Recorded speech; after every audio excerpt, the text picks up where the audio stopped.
great to be here. And Rob, thank you for putting me in the line of fire to get here. So. And very few people noticed, I'm sure, because it's so hard to see.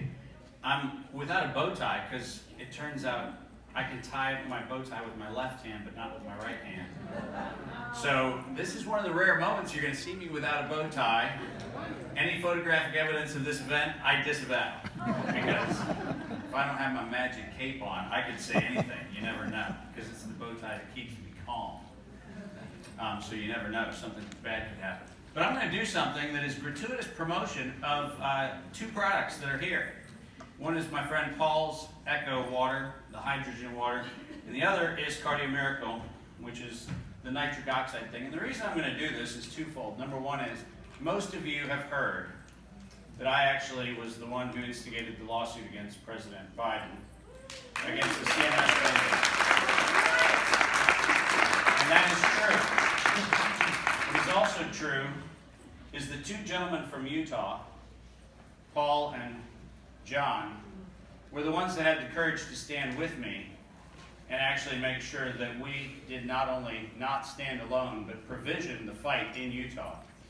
And so part of the reason I'm going to encourage you to go by their booths and look at their products is not just because I use them every day and they're phenomenal. I'm going to encourage you to do that because real patriots stand together and support real patriots. And there is a lot of great exhibitors out there. And I've met several of them today, and if I had been using their products, I'd be gratuitously promoting those up here too. But the reason why I'm promoting Cardio Miracle and Echo Water is because those two gentlemen had the courage to stand when nobody else would. And I mean nobody in this country would stand against the president to file that lawsuit. Those two companies, those two individuals stood together. So this is to Paul and to John, and to every single patriot that actually still stands for doing the right thing. Amen. And I don't know, Stan, you got some Cardio Miracle around? If you don't have it, mix it up. Put it in some hydrogen water and Away you go. there you go.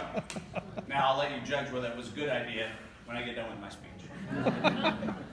Listen, I'm fascinated every time I'm told that people woke up to kind of the reality of things. And I'm met with people who go, you know, before COVID, I didn't realize that the medical system was so hijacked.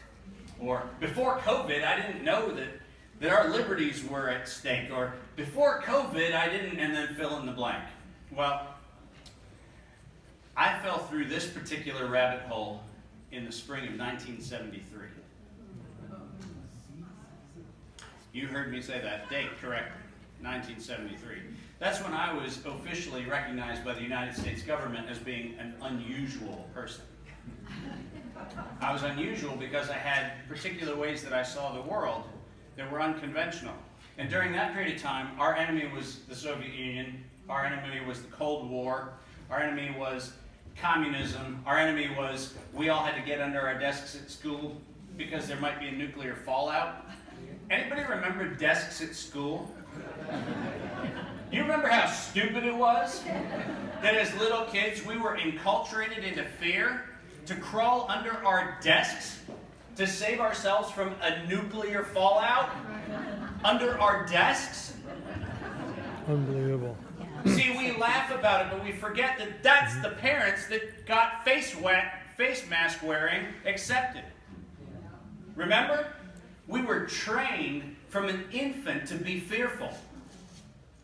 And we can sit here today, and I tell you, not many people put those two things together. They don't put together the safety drills that we had when it was the Russians were going to bomb us, so get under your desk. Are you freaking kidding me? Your desk. It wasn't good for anything.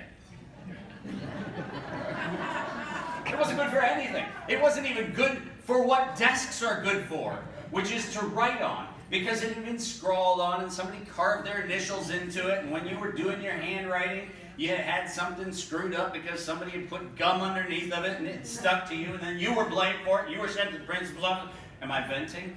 You get the problem. The problem is we lived in a world where we collectively forget that we were conditioned to wear masks. Our masks were school desks. Ooh, some big ooze just went down. Right? Because what we're forgetting is that the pathogen was fear. The pathogen was fear. It always has been. The only currency that power has ever had over any humanity is fear. And fear only exists in the presence of ignorance. So guess what the next 45 minutes are going to be? Ripping some Band-Aids off.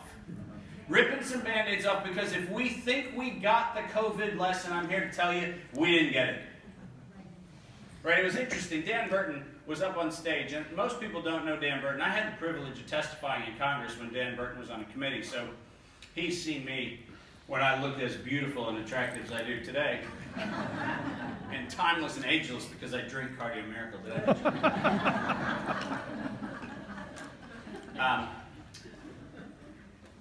On October the 24th, 2001, does anybody remember what Dan Burton did in Congress on October the 24th, 2001? I bet Dan Burton, if he was sitting in here, wouldn't remember what he did on October the 24th, 2001. And the reason I'm bringing it up is because when you see him, thank him. On October 24th, 2001, Congress decided to vote on institutionalizing fear as the reason to suspend our Constitution. President George Bush decided to coerce Congress into creating this thing called an emergency. And he called it an emergency because it was bioterrorism. How many of you remember September 28th, 2001, when we had the anthrax attack here in the United States? And everybody seems to forget that that was a biological weapon produced by, oh, that's right, United States researchers funded by the United States NIAID. Huh!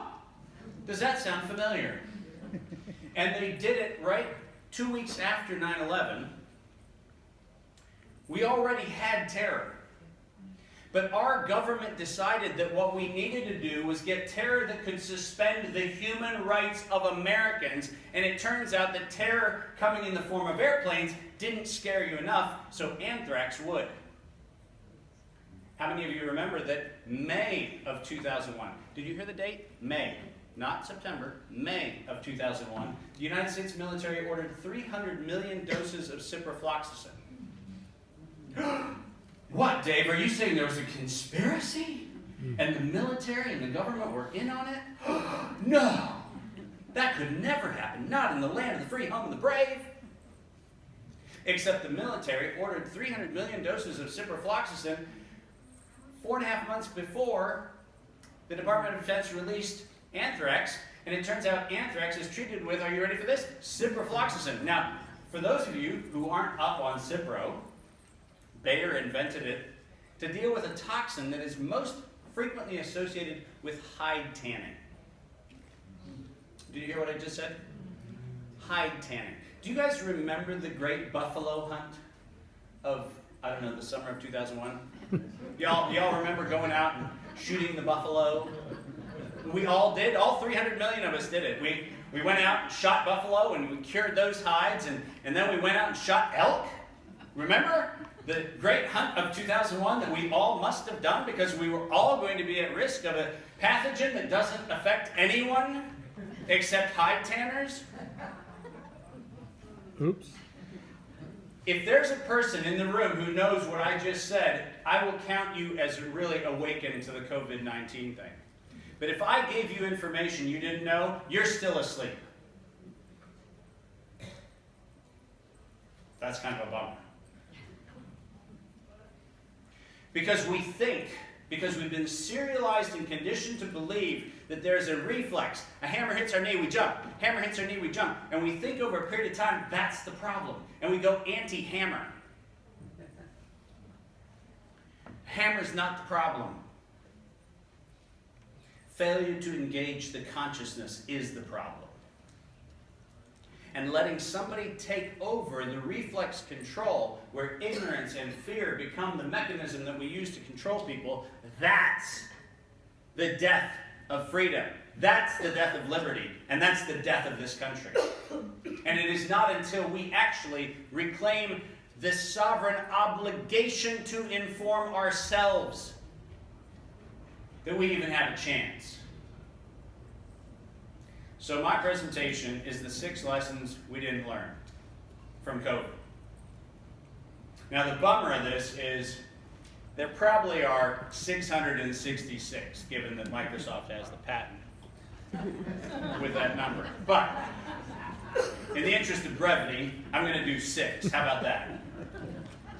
And I'm going to take them apart one by one. And the bad news is I'm going to be breaking down some stuff that's going to make a lot of you get really nervous really fast.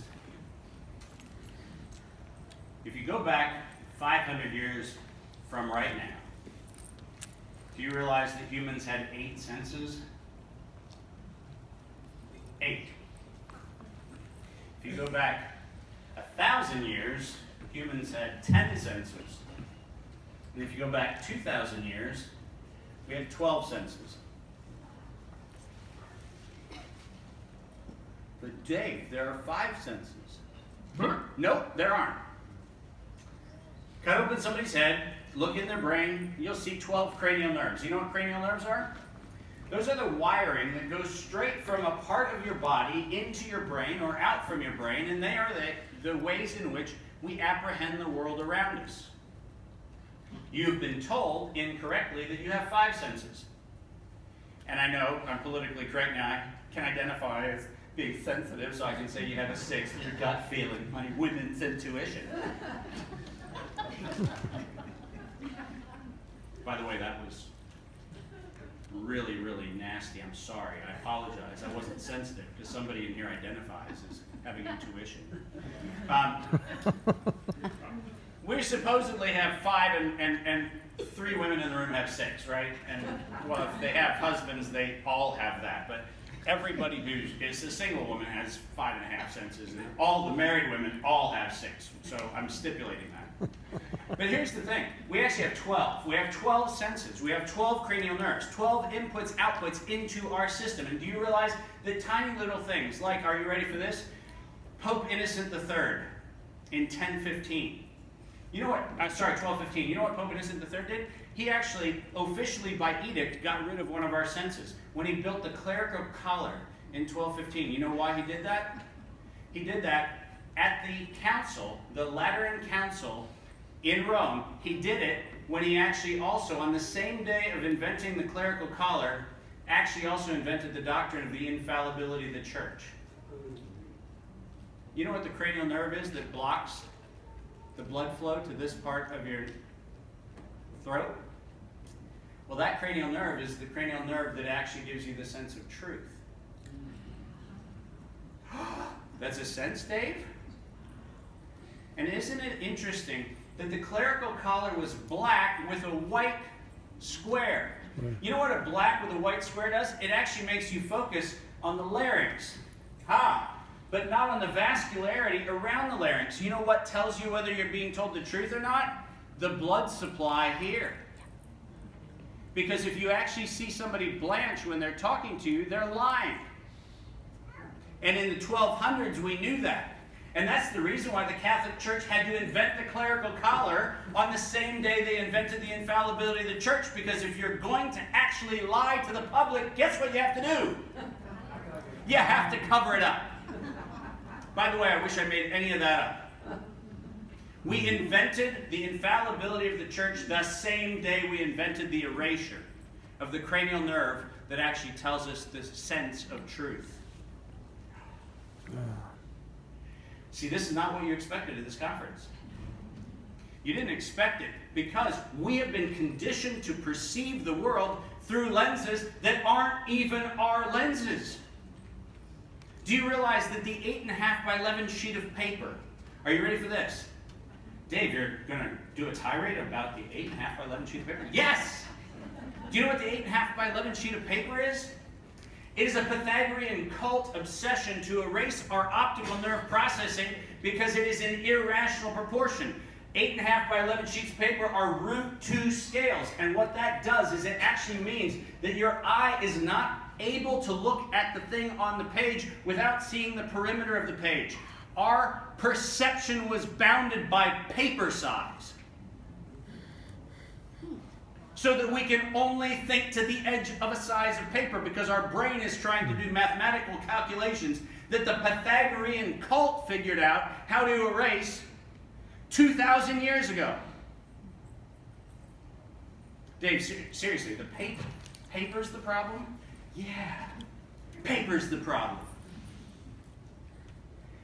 Do you get where I'm going with this?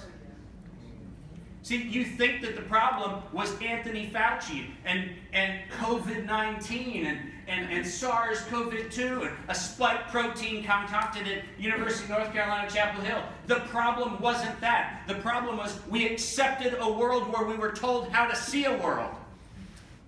And then we, the people, decided, okay, well, inside of those little corrals that we've been penned into, we'll go ahead and make up our playground of what we think reality is. And every time they shrank the playground, guess what we did? We got closer together in the playground.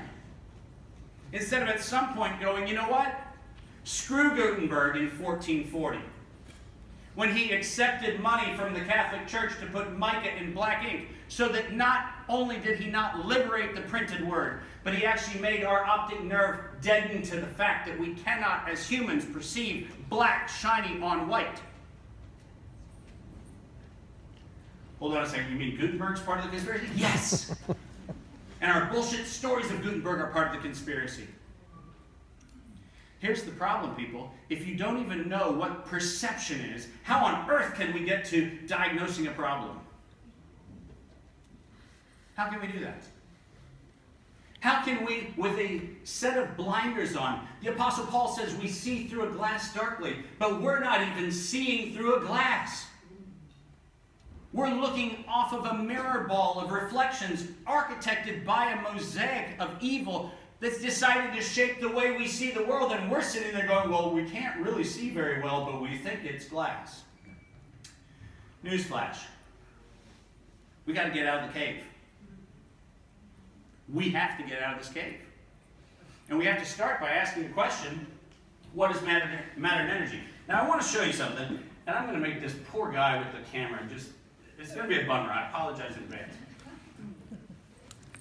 1889 and 1869 are the two places where we, the people, decided to give up. Now, let's get really real. We gave up. Now, what do I mean by that? I mean, those 20 years, 1869 to 1889, is when we decided that the world was going to be resolved around a thing called differentiation or individuation or separation.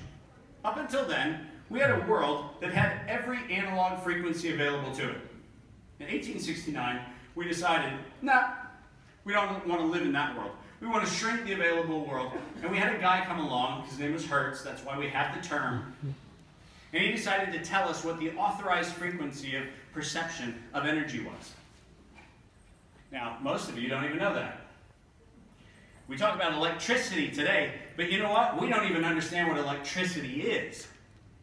We understand what we've been told electricity is through the lens of a guy who in 1869 decided to tell us how to constrain the world of infinite energy. And we went, oh, okay. In 1889, we had a Russian scientist who took the law of octaves that had been proposed 8 years earlier. Interesting, 8 years earlier. Law of octaves. Don't see anything in that. And he came up with a thing called the periodic table of elements. You know what the periodic table of elements is? It's a lie. What? Yes, it's a lie. Because it turns out that the periodic table of elements was a structure that was put on nature to make sure that we didn't understand that it was always, and it has always been, frequency, not structure, that actually makes matter happen. It's frequency, not structure. So guess what we did? We institutionalized structure. So we would never, ever, ever, ever have the inconvenience of having the facts inform us. And then my all-time favorite, when we actually get further into history, I always love looking at 1923, when the most amazing energy on Earth, Compton decided to bastardize into the question, is light a particle or a wave? Light. Well, it's neither. Light defies every limitation. Light is an energy so expansive, so magnificent, so fascinating, that we can actually look inside of an oyster and not ask this question. Why is the shiny bit on the inside?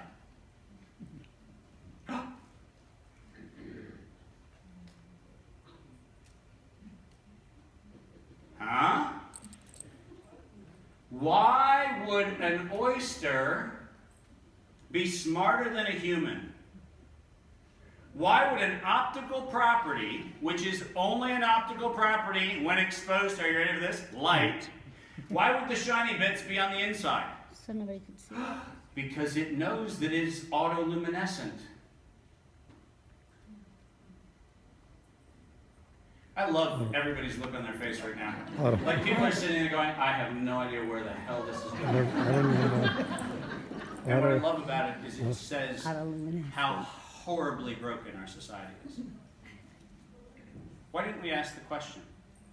Why didn't, in 4th grade, we raise our hand and go, hold on, said Mrs. Smith, you told me that, rainbows and diffraction and refraction, and we had all these big words that we couldn't spell on our spelling tests, and we were supposed to tell you what they meant.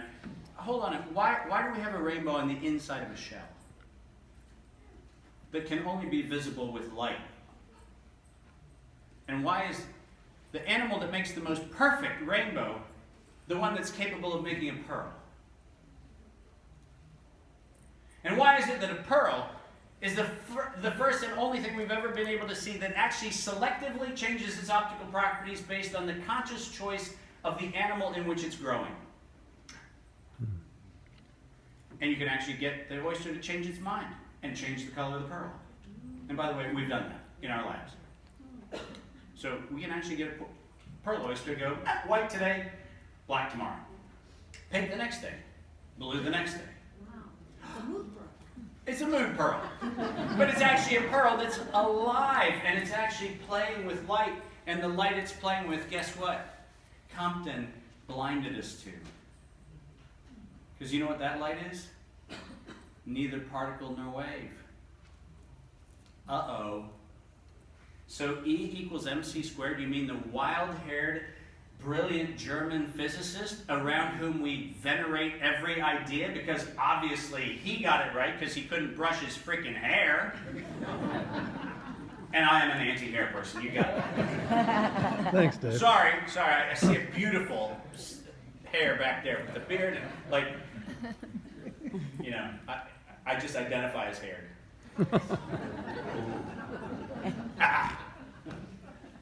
Interestingly enough, the reason why we can't see the inside of a pearl, the reason why we can't interact with an oyster, the reason why we can't actually see the beauty of light is because we were told in 1923 how to see light. And if those things hadn't happened, guess what we wouldn't have had? We wouldn't have had COVID. Because it wasn't until 1953 that we decided we'd come up with this BS model called a double helix, which comes from a 4-dimensional diffraction of an X-ray that we decided represented a 2-dimensional wound helix. Funny thing about that story is if you go back and read the story and ask what were Watson and Crick thinking, if you look at the actual plate 51 and plate 53, where you actually see the first image, the X-ray crystallography of the DNA molecule, what you find is that their model actually proved that their model was wrong in 1953. Which means 100% of Anthony Fauci's NIA defunding of viruses, of mRNA, of spike proteins, is based on a model that was falsifiable when the model was created. But where were we? Where were we? Many of us in 1953 were not around. You're missing the point if you think that's the question. Where were we? We were actually not engaging because that was the realm of scientists. We just heard from beautiful people talking about politicians. Politicians are the byproduct of the world that we deserve. We deserve a world that says that if we are going to be apathetic, then our votes should be sold to the highest bidder. That's what should happen. We actually should receive the leadership that we currently have, and we deserve it because we're not engaging. And why aren't we engaging? Because we've decided to take a broken model of matter and energy, and we've decided to be told what it is rather than knowing what it is. Isn't that a bummer? That's our decision.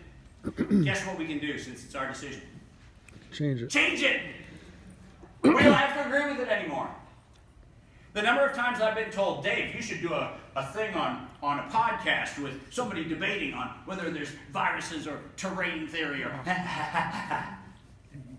You know why I don't enter into stupid debates? Because they're stupid.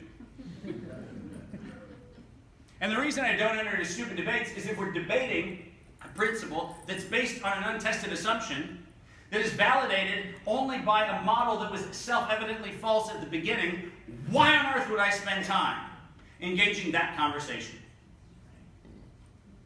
I would to take the bait, which is what the system wants. The system wants us to be taking the bait. I want to be debating the merits of glyphosate and GMO crops. I'm supposed to be taking that debate rather than taking on the question of what the hell is food. I can't have that conversation, but I can talk at length about glyphosate or non-glyphosate. I can talk about, genetically modified crops and not genetically modified crops. I can talk about a polarity, but the polarity isn't real. And what it will do, like every other non-real polarity, is it will suck my life force so that I do not focus on the perpetrators and the problems they're perpetrating. Thus, you won't hear me debating Tom Cowan on terrain theory. Sorry. And that's not a knock about him. I think his ideas and his premises and much of what he promotes is amazing and wonderful and awesome. And every amount of energy that I would put into having a conversation on terrain theory versus gene theory would ultimately wind up being an existential debate on meaninglessness. Which is the reason why I don't do it. But after that, then what you see is these interesting questions. Could we ever have an ethical politician? Could we ever have ethical businesses? Could we ever have ethical journalists? Could we ever have anything ethical? And the answer is no. If the premise of the opening assumption is a falsehood, then every derivative is false. One of the tiny little things I pointed out when I started talking about the criminality of the emergency use authorization, which, by the way, did not start, contrary to public opinion, in 2020. It started on October the 24th, 2001.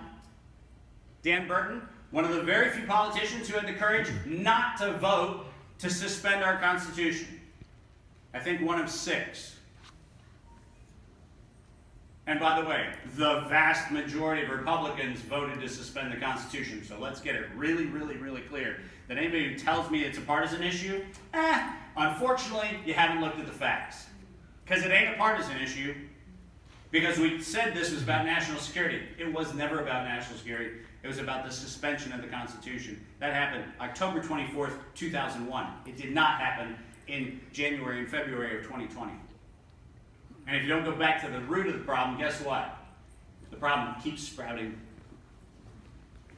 So we need some Roundup on that date, not on 2020. There, you never saw me promoting Roundup like that, huh? We have no idea what civilization is. No idea. 0. We don't have a picture of what civilization is. We've been told that we're herds. You know where herd immunity came from? It came from the 1920s. Cold Spring Harbor Labs in New York.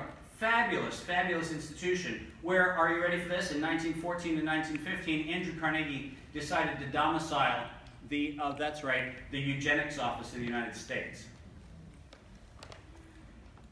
And in a newspaper article in the 1920s, coming out of the Eugenics office in the United States, one of the things that the Eugenics office called Cold Spring Harbor Labs, yes, the same lab where Watson and Crick were funded to find DNA, remember that? That same Cold Spring Harbor Labs that no one talks about in this campaign of terror. I wonder why. Well, because we can let Fauci be the fall guy, we can get Peter Daszak to be the fall guy, but you know what? We don't piss on the gods. And the gods are at Cold Spring Harbor Lab. And not one of you has a blog post, down with Cold Spring Harbor Labs. They've not even been protested. Because we're so busy falling for the cover story, we don't actually go to the real crime. And the real crime happened in 1923 when, are you ready for this? The headline in the newspaper from Cold Spring Harbor Labs says that we should apply to humans the same discipline that cattlemen apply to their livestock. And we should be treating the herd of humanity the same way we're treating cattlemen treating livestock. That's from a mainstream news article in the 1920s. That's where the word herd immunity comes from. You know how many woke people have told me how much they're celebrating? Herd immunity, natural immunity, herd immunity. And I'm sitting there going, are you crazy? You're using language that was created by the Eugenics Office of the United States, and you're celebrating it. And then you wonder why we've compromised our souls. You know what you can't get? Your soul back. And if a 30 pieces of silver includes using the language of an oppressor from 1923, and you're using it in ignorance today, guess what? You're part of the problem. We do not have herd immunity. We have God-given immunity that was created at the beginning of time when life itself was created. We do not have herd immunity. I don't have your disease. You don't have mine. My body is crazy, to be sure. It's been exposed to all kinds of things all over the world, to be sure. I'm a walking library of every pathogen known to humanity, and probably a bunch that haven't. And I can guarantee you, if you got my blood transfusion, you'd have superpowers and you could wear bow ties. That's how amazing it would be. But the great news is, yours is different from mine, and that will be the case. We are not herds. We are individuals created in an image and likeness of God. That's what we are. And we will not be changed by any headline out of the Eugenics Office in 1923. And damn if I'm going to stand here on this stage and recite the language of the oppressor. Amen. Next time you say herd, I want you to get an election shot. I want a cattle prod. And I get to pick where we go with it. That's what we should do with herd. From another life because I'm. Oh, but we're tribes, we're communities, we're individuals, we're all kinds of things. Are we? Are we really? No, we're not. We are told to put ourselves in classes so that we separate. That's what we are. You know, I had a wonderful experience. Mount Tvorvor is a volcano that erupts in my backyard in Papua New Guinea. I have this really cool house in Papua New Guinea, and it's amazing. And we have a backyard volcano that erupts fairly frequently. And so we go down, and Matthias, who is a guy who I'm going to show you the picture in a minute, Matthias and I stood under an eruption because we wanted to do a thing which was actually really fun. We wanted to stand under a volcanic eruption and welcome the earth to humanity. Did you hear what I just said? Welcome the earth to humanity. Like, be dirt's first impression of people. Isn't that cool? Like, what a cool idea. So, Matthias and I are standing naked. Now, for those of you not clear, I identify as Caucasian. As about as Caucasian as you get. Matthias is as dark skinned. I mean, think of the most ebony skin in Africa and then darken that. Like, this guy is not Melanesian, he is melanin. He is just black, black, black. Ebony, beautiful, beautiful. And so Matthias and I are standing there. This black volcanic ash is coming down. It's wet, it's muddy, and it's covering us. And by the end of about 4.5 minutes of standing under a volcanic eruption, we both looked gray. So we jumped in the ocean, which was right next to the volcano, and I came out, and I just kind of rinsed myself off, and I kind of came back to looking a lot like this. And I look back, and Matthias is in the water going like this.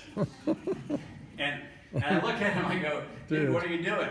And he goes, well, we were both black when we jumped in the water. You got out, you're white. I'm trying to figure out how I get white. We had a beautiful moment where race was funny. Right? Skin color was funny. It was actually two people who were looking at differences between them and going, this is the basis for a joke. And he's standing in the water under the volcano going, how long do I have to wash before I get white? And we had a joke about it. And you know what was fun? Is to this day, both of us tell the joke about how fun it was to do that. Because we didn't see it as the basis for distinction or difference. We saw it as the basis for humor. Because we had two wonderfully different experiences coming from totally different worlds. And we stood together under a volcano. We welcomed the earth to humans. And guess what? Our humanity was the only thing we saw.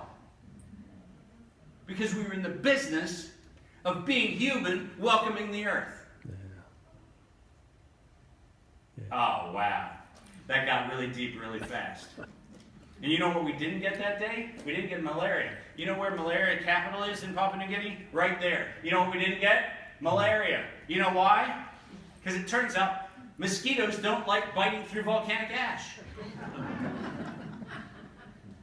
People, our worldview is the problem why we don't have civilization. Our worldview keeps us from having civilization because we're worried about separation and segregation, we're worried about boundaries and edges, and none of them exist except in the corruption of our mind. Yeah.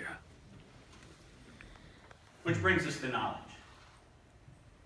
Do we observe and inquire, or do we celebrate consensus? By the way, even in a conference like this, Yeah. are we united against, or are we promoting for? Right? These are fair questions, and we should be asking them, because if we are defining ourselves by what we're not, well, we're homeopaths and not allopaths. Okay, guess what? I got my finger cut open to repair a radial nerve damage that was done 3 years ago when a surgeon butchered my radial nerve. And my buddy Devin Griner, who was the plaintiff in the lawsuit against the president, my buddy Devin Griner and I decided to go in and see if we could fix what that surgeon screwed up. Now, he's a plastic surgeon, works on kids' faces. He's not a hand surgeon. I think of myself as quite adept at a lot of things, so the two of us decided to do local anesthetic and let's cut this sucker open and fix it. The great news is we did. The better news is it was awesome to see my guts, because I love guts. So that's fun. So it's fun to be in there and do all that kind of stuff. Neither one of us was actually qualified to do the thing we did, except for the fact that both of us had the audacity of knowing we could fix something. That's true. Guess what? He's an allopathic trained surgeon. Am I going to hate on him? No. I'm actually going to see the value that his love and affection and kindness and thoughtfulness and precision and excellence brings to my life, and I'm going to see the exact same thing. I'm going to work with him. Not because of something. It's because we actually see that common objective that says, you know what, my hand has been in pain for 3.5 years. I've got neuropathies all up and down my arms. Every kind of modality has been tried. Haven't been able to fix it. And it turns out that when you have your radial nerve grown into scar tissue and the scar tissue twisted at 90 degrees, so it's constantly stretching the entire nerve root, it turns out that's a bad thing to have happen, and if you cut it out, it's a good thing. That's the reality of a world that doesn't look for who am I affiliated with? What's my identity? Am I in the right side or the wrong side? Am I reciting the right doctrine? Am I reciting the right dogma? None of that matters if we decide to be human. None of it. We haven't educated anybody in this culture for the last 350 to 400 years. And I don't mean anybody. Anybody. We haven't educated. We have indoctrinated. And if we ever want to get serious about liberty, if we ever want to get serious about the future of this nation, we have to actually start tackling that problem, and that's a COVID problem. How about money? Are we labor as defined by Adam Smith? How many people got the shot because they were coerced to because they had to for their job? 1/3 of the American people. 1/3 of the American people were so willing to subordinate their life to paying a mortgage that they do not own to a financial institution that doesn't give a shit about them. They're willing to do that and give up their life so that J.P. Morgan and Bank of America Merrill Lynch and Wells Fargo could make their quarterly numbers. You know, if you said it that way, people would have been less prone to do it. Are you really ready to step into a world in which you've decided to give up your very life force and vitality so that you can be permanently indentured to a financial institution that does not care about your life? Yeah, line me up for that one. See, we wouldn't have done it if we had told the truth. But we were told that part of the American dream is to own property, which is the reason why the United States government decided to make fractional reserve banking work. What we're going to do is enslave everybody in this thing called mortgages, where we're going to buy houses that we can't afford, and we're going to actually indenture ourselves for 30 years, and we're going to do all that so that we can actually issue 8-cent dollars and get them to dollar dollars when the fractional reserve system goes into the real assets of real estate production. We'll securitize those things to make sure their pensions are actually linked to that, so by the time they've paid off their mortgages, they are now indebted to a system that says that their future, in terms of their retirement, is based on other people being the same trap. So it's a great Ponzi scheme. Oh, Ah, shit. Do you mean 1940s? The American dream, the Roosevelt picture of a car in every garage and a chicken in every pot was part of that's right, a hijack of America in 1940 and 1942? Is that what you're saying, Dave? Yeah, that's exactly what I'm saying, Dave. And guess what? That's a COVID problem. Because if we didn't fall for that program, we would not have fallen for a third of this country getting injected.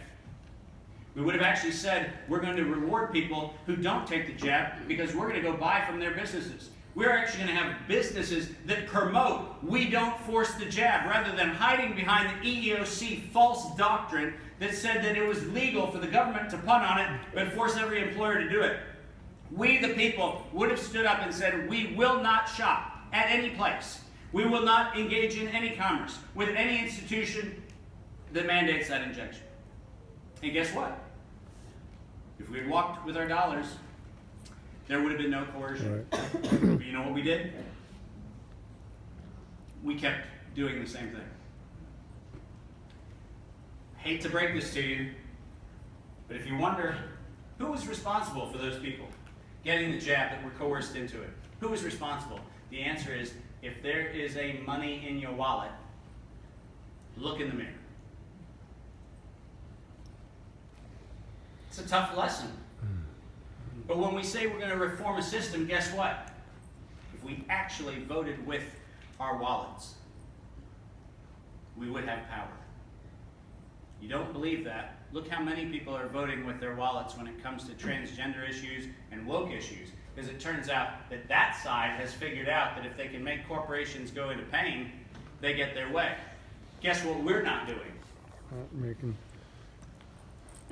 We're sitting there going, I can't believe how the woke agenda is just making everything more woke.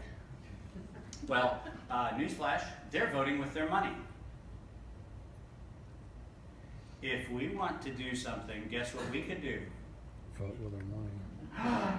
No. You mean maybe not go to Starbucks? Maybe not shop at Costco? But Dave, what about the run on toilet paper? I need my... No. Say no. Sorry. I just stepped on a bunch of dog turds there, I know, but you know. What is technology? Hey, let's face it. We are moments away from an EMP. And it's either going to be a false flag, or it's going to be Russia, or it's going to be us, or it's going to be one of two other countries that could possibly pull it off. And when that happens, we're going to have a quarter of the population where the grid's going to go dark and cell phones are going to be useless and everything else. And the great news is it's a great way to institute a new system which is already in place to make sure that we have our beautiful social scoring system that will be the way in which we engage in the future. And it's wonderful because we've all habituated this as our primary mode of communication. Well, newsflash. The primary mode of communication is reach out right now and touch the person who's sitting next to you. Once upon a time, that was our primary mode of communication. That was our primary mode of communication. Look at the person you're sitting next to. Look at them. Look in their eye. Just for a second. Don't get weird. Like, don't freak out. Look in their eye. Once upon a time, that was 4 different intelligences. 4 different senses. And you might have engaged one of them this time. That used to be 4. You used to know how healthy somebody was. You used to know whether they were at peace with themselves. You used to know what their esteem was. You used to know whether they were experiencing truth or not. You used to know a bunch of things, and we've lost it because we've decided to blind ourselves through a thing called technology. But technology didn't aid our experience. It diminished our capacity to the point where now we are left with, are you ready for this? 2 senses. Sight and sound. That's it. And if Mark Zuckerberg has his vision of the world, meta and augmented reality will diminish humans in the next 10 years to having 2 senses left. Now, I could only say this now because some of you actually will believe me now. But when I said we went from 12 to 10, 10 to 8, 8 to 5, and now we're going to 2, now you sit there going, what if he's right? What if smell doesn't matter? What if the reason why, when you drive past a Starbucks window, they're pumping out the smell of baked goods is to addict you to thing they call food? I was going to say something very bad. I didn't say it. I stopped myself. That was one of my senses kicking in. Listen, people, our technology isn't helping us. The Amish are more likely to come out of the EMP blast than anyone in this room. Yep. Which means, go freaking hang out with some Amish. Which leads me to a slide that didn't show up. There it is. And the problem really boils down to a simple thing. We've lost the definition of what life is. We've decided life is the avoidance of death. We've decided it's the avoidance of disease. We've decided it's the avoidance of. We have actually been willing to take on a false god. And the reason why the Old Testament is filled with admonitions against idolatry is very simple. When you decide to take the form of a thing and replace the essence of a thing for the form of a thing, guess what? You've created a false god. That's why do not create any graven images was actually not a suggestion. It was a rule. And the rule was actually meant for our protection. Because the minute we decide that we can put our faith and confidence in the thing that we've objectified, we've lost the source of life. We've lost it. So the challenge is really simple. And by the way, I'm 2 minutes overtime right now, and I'm actually going to take 1 more minute. So there you go. We'll go 3 minutes overtime. I know, seriously. Would I ever respect the illusion of time a little? Since 1604, the map that the dark side uses is this map. The map they use is this map. And the reason why I have the logos behind it is the British East India Company logo. That's why I have the image behind it. Not surprisingly, they used 3 crosses. You know why they did that? Metaphorically, they were actually bastardizing the religious symbology of crosses, put them into the Trinity, and actually put them upside down. That's the British East India Company. They used separation and fear. They used distinction and isolation. They used dominion and suppression. They used hierarchy and punishment. They used subjugation and addiction. And they used obsolescence and enslavement. Those were the tools that were used to hijack humanity.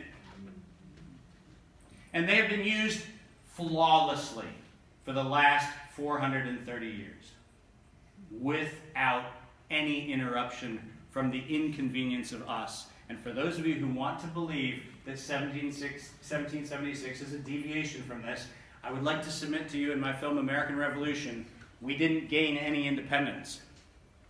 Because if you look at the balance sheets of every one of the corporations in the United States right now and ask yourself, where's the money?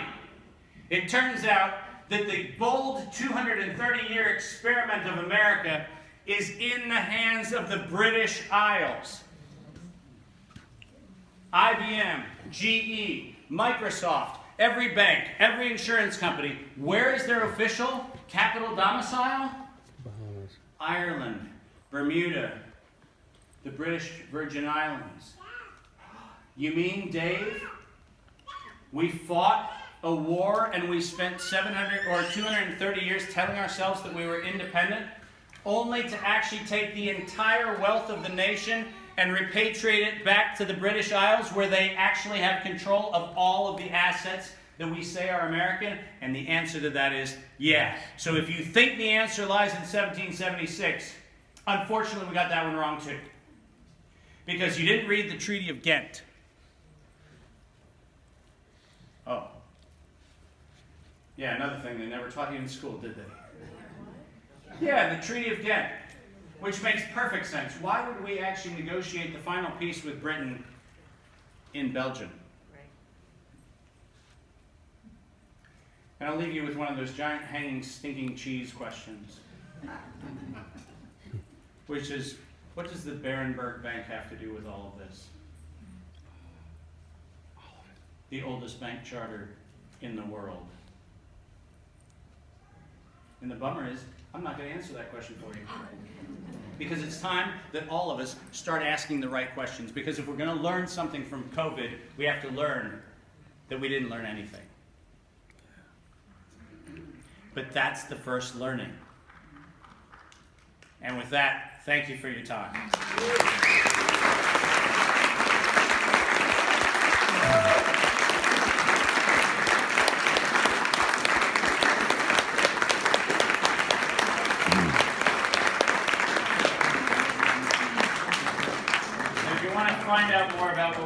fully lived out world, that's where we are. Thanks, everybody. Take a picture Yes. Yep. from